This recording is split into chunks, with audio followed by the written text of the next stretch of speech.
All right, so this is the TJ manifold I bought. I don't know what year it came off of, but I wanted it because of this mounting point here is different than the YJ mounting point for the 2.5 because I'm switching over to the TJ power steering pump bracket and whatnot. But as you can see, this thing is filthy. I did get some cleaner, and somewhere I have and a wire brush, and I did go after this a little bit, but it is really bad. So what I'm going to do is strip all the components off, and then take this over to my local engine rebuilder who has a pressure washer kind of hot tank, and have them clean it up initially. It's about, he said it was about $45-50, and then you can usually do it in a day or so. So I'm going to do that because this is a lot more work than just sitting there and scrubbing it. I did try to clean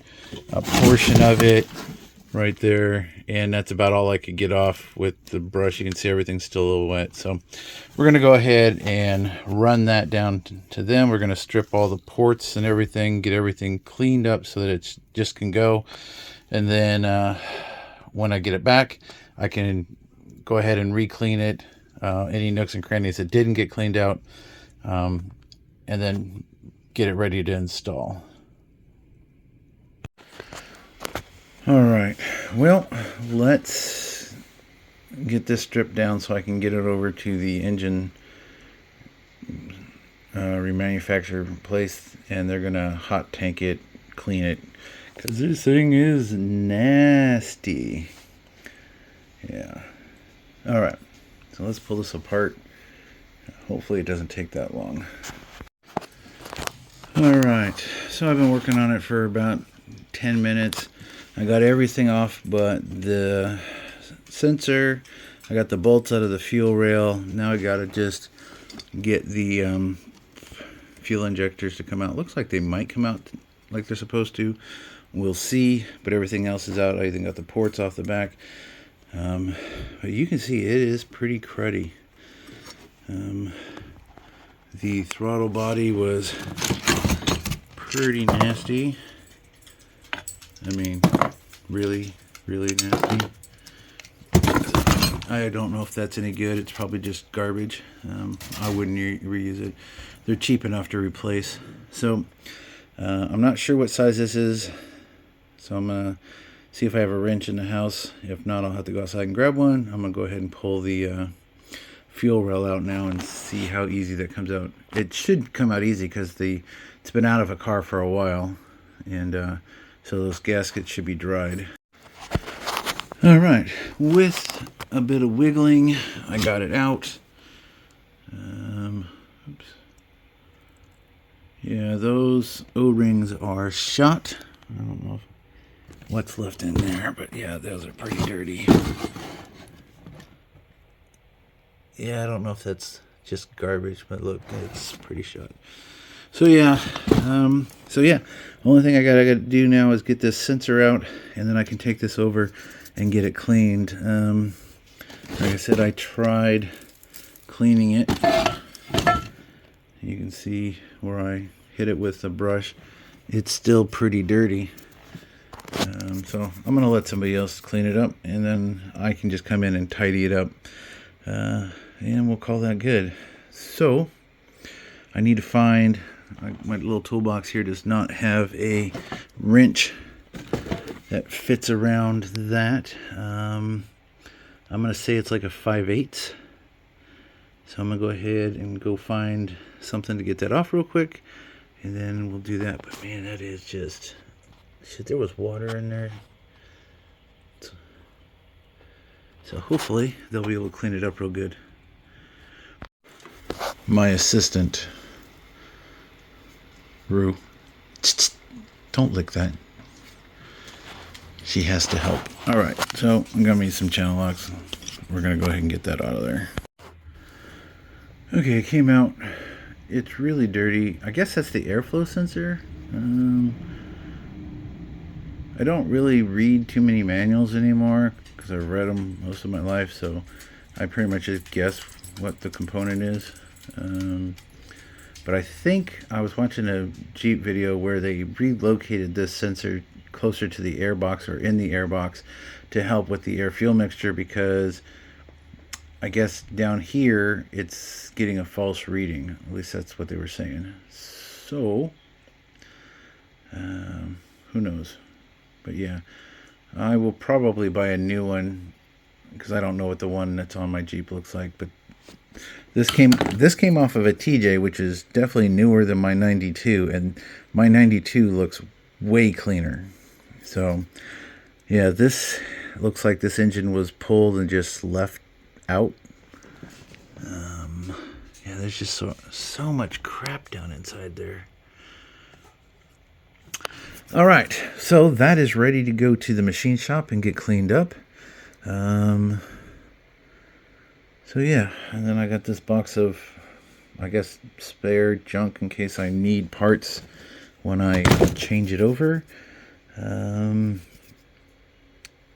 yeah, all right. Because when I take my stock one off to swap this, I'll just set them side by side and then put the parts back right where they need to be. I do have a brand new set of 4-port injectors. I didn't buy them from one of the Jeep websites. I just found the part number and found a set of 4 ports off of a website, and they were like $50 for 6 of them, because they were actually made for a 6-cylinder, but they are the same part number that everybody else is using. So they're not going to give you a lot of horsepower. What they will give you is a better spray pattern, which should help with response. I am going to do the upgraded throttle body, so I'm going to grind out to this outer edge here. There is a gasket, but it is on there. As you can see, it won't come off. I'm going to grind that out. It shouldn't really make that much of a difference. I've done a similar mod on my Hyundai, and it does give you a little bit more throttle response, because you are, when you give it gas and the butterfly opens up, you are getting a little bit more air, so you're going to get a little bit more oomph from the bottom. But as far as power, not really,